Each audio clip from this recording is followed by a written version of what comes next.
ভাই আপনি প্রতারণা হয়েছেন, আপনি কোনো প্রতারকের মাধ্যমে প্রতারিত হয়েছেন। আসসালামু আলাইকুম প্রিয় মৎস্য খামারি ভাইদেরকে জানাই আন্তরিক শুভেচ্ছা ও অভিনন্দন। আপনারা যদি মনোসেক্স তেলাপিয়া মাছ চাষ করতে চান তাহলে আজকের এই ভিডিওটি আপনাদের জন্য। কারণ আজকে খুবই গুরুত্বপূর্ণ 3টি বিষয় নিয়ে কথা বলতে এসেছি। আমি জাতীয় মৎস্য হ্যাচারির ম্যানেজিং ডিরেক্টর ও মৎস্য ডাক্তার রাজু আহমেদ। আশা করি এই টিপসগুলো যদি আপনারা পালন করেন বা মেনে চলেন তাহলে 100% মনোসেক্স তেলাপিয়া উৎপাদনে বা চাষে আপনারা অবশ্যই আল্লাহর রহমতে স্বাবলম্বী হবেন, সফলতা আসবে সুনিশ্চিত। প্রথম শর্তটি হচ্ছে আপনারা পোনা কেনার সময় কেমন পোনা নিচ্ছেন, এটি কি আদৌ মনোসেক্স তেলাপিয়া কিনা, এটা আপনার লক্ষ্য রাখতে হবে। এখন প্রশ্ন হচ্ছে যে আপনি 28 দিন হরমোন ট্রিটমেন্ট কমপ্লিট করা পোনা কোথা থেকে পাচ্ছেন বা কোথায় পাবেন। এখন বিষয়টি হচ্ছে বাংলাদেশে অনেক প্রতিষ্ঠান রয়েছে যারা মনোসেক্স তেলাপিয়া উৎপাদন করতেছে। আমি এটা কখনো বলবো না যে আমি একাই মনোসেক্স তেলাপিয়া উৎপাদন করি, কিন্তু আপনারা সেই ক্ষেত্রে আপনারা একটু যাচাই বাছাই করে যদি আপনারা 28 দিন হরমোন ট্রিটমেন্ট কমপ্লিট করা পোনাটি কিনতে পারেন, সেই ক্ষেত্রে আপনারা হবেন 100%-এর মাঝে 70% সফল, বাকি থাকলো 30%। 30% সফলতা আসবে কিভাবে? অবশ্যই আপনারা একটা হ্যাচারির যে দায়িত্বে রয়েছেন ডাক্তার বা একজন ফিশারিজ অফিসার বা আপনার কাছের উপজেলায় যারা মাছ চাষ করতেছেন বিগত দিন যাবৎ, ওনাদের টাচে বা ওনাদের সহযোগিতায়, ওনাদের পরামর্শ বা সিনিয়র কর্মকর্তা রয়েছে প্রত্যেকটা উপজেলায়, মৎস্য কর্মকর্তা রয়েছেন, ওনাদের যে একটা সার্বিক সহযোগিতা বা আমাদের মতো হ্যাচারিওয়ালা আমরা যারা হ্যাচারির মালিক বা আমরা যারা হ্যাচারির বিষয়ে অভিজ্ঞতা মোটামুটি আমাদের আল্লাহর রহমতে রয়েছে, আমাদের সাথে যদি আপনারা পরামর্শ করে পুকুর তৈরি করেন। এখন পুকুর তৈরি করা কিভাবে, বিশেষ করে মোবাইলের মাধ্যমে ভিডিওর মাধ্যমে সবকিছু ডিটেলস ধরে তোলা সম্ভব না। কারণ আপনার পুকুর কেমন, আপনার পুকুরের অবস্থাটা কি, পানি কিরকম টিকতেছে, গভীরতা কতটুকু, আপনার পুকুরটা কত শতকের, এগুলো যদি আপনারা আমাদের হেল্পলাইনের নাম্বার দেওয়া থাকে, আপনারা যদি আমাদের সাথে পরামর্শ করেন, আমরা আপনাদেরকে সঠিক পরামর্শ দিয়ে সহযোগিতা করব ইনশাল্লাহ। কারণ একটা জিনিস মাথায় রাখতে হবে, আপনি যদি স্বাবলম্বী হন তাহলে আমাদের ফিশ ফার্ম এগোবে। আর আপনি যদি লস খান, মুখ থুবড়ে বিজনেস ছেড়ে দেন, তাহলে কিন্তু আমাদেরই বড় ক্ষতি হবে ফিউচারে।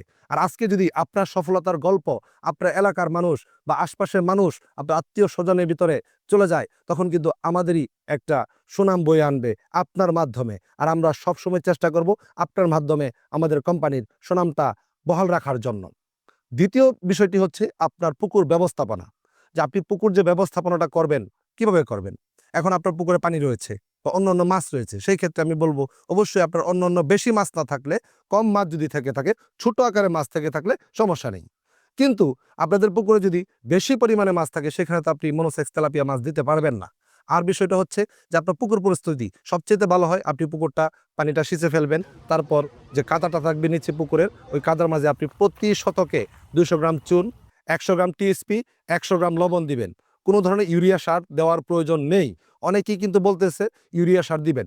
ইউরিয়া সারটা কিন্তু পুকুরের পানিকে সবুজ করার জন্য, আমরা জানি ইউরিয়া কিন্তু মাছের লেজের ক্ষতিকারক একটা সাইট।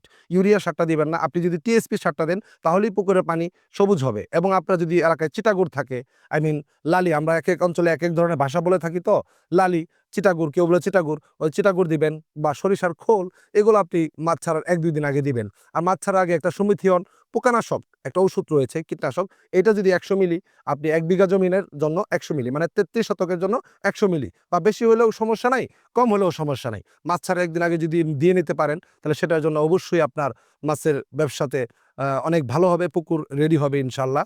স্টপ করেন।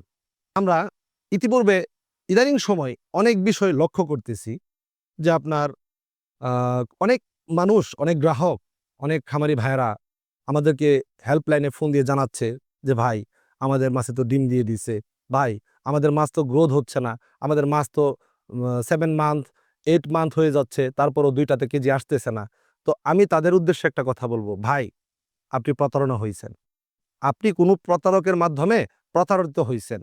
আমি মনে করব যে আপনি একটু পোনা কেনার সময় যদি একটু ফিজিক্যালি আপনি ভিজিট করতেন হ্যাচারিটা, হয়তোবা আপনার একটু কষ্ট হতো, আপনার হয়তোবা দেশের বাড়ি দূরে, আপনি আসতেন, আপনি হ্যাচারি দেখে শুনে বুঝে তারপর পোনাটা যদি কিনতেন, আপনি দেখতেন তাদের ইনস্ট্রুমেন্ট, তাদের হ্যাচারির কিভাবে তারা পোনাটা উৎপাদন করতেছে, আদৌ কি তারা হরমোন ট্রিটমেন্ট করতেছে কিনা, বা এটা কি দেশি তেলাপিয়ার বাচ্চা নাকি এটা ন্যাশনাল হাইব্রিড মনোসেক্স তেলাপিয়া বা মনোসেক্স তেলাপিয়ার বাচ্চা কিনা, তাহলে কিন্তু এই প্রতারিত থেকে আপনি বাঁচতে পারতেন।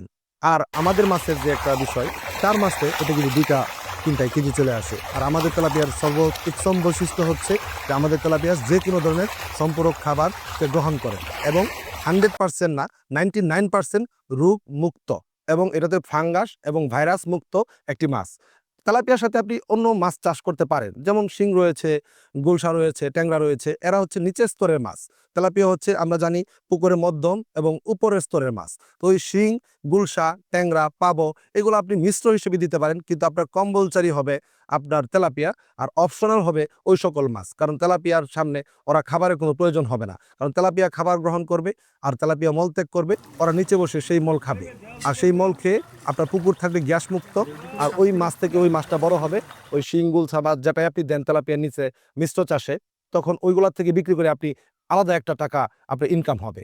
আমরা এটাই আশা ব্যক্ত করব যে আপনি অবশ্যই যেখান থেকে পোনা ক্রয় করেন আসবেন, ফিজিক্যালি কষ্ট হলেও একদিন ভিজিট করবেন, অবশ্যই প্রতিষ্ঠানের ব্যাপারে খোঁজ খবর নেবেন এবং টিন সার্টিফিকেট আছে কিনা, ফিশারিজ লাইসেন্স আছে কিনা, কারণ ফেসবুক এবং ওই ইউটিউব দেখে আপনি পোনা ক্রয় করবেন না। এইটুকু আপনার কাছে আমাদের মানে মৎস্য চাষী সকল ভাইদের কাছে আমার বিশেষভাবে অনুরোধ থাকবে, কারণ আমরা চাই না কখনো কোনো খামারি ভাই লসের সময়টা তার লসের সাথে তার দেখা হোক, এটা আমরা কখনো চাই না, আর এটা আমাদের প্রত্যাশা নয়।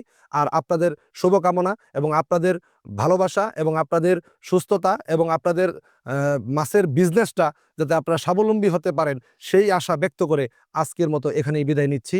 ভালো থাকবেন এবং সুস্থ থাকবেন। নতুন আরেকটি ভিডিও আমি খুব রিসেন্ট দেব আপনাদের তেলাপিয়া চাষের উপরে। আপনারা অবশ্যই আমার চ্যানেলটি সাবস্ক্রাইব এবং পাশে থাকা বেল আইকনটি চেপে দিবেন, যাতে নতুন তথ্য যেন মাছ সংক্রান্ত কোনো তথ্য যেন আপনার মিস না হয়। ধন্যবাদ, ভালো থাকবেন, সুস্থ থাকবেন। আসসালামু আলাইকুম।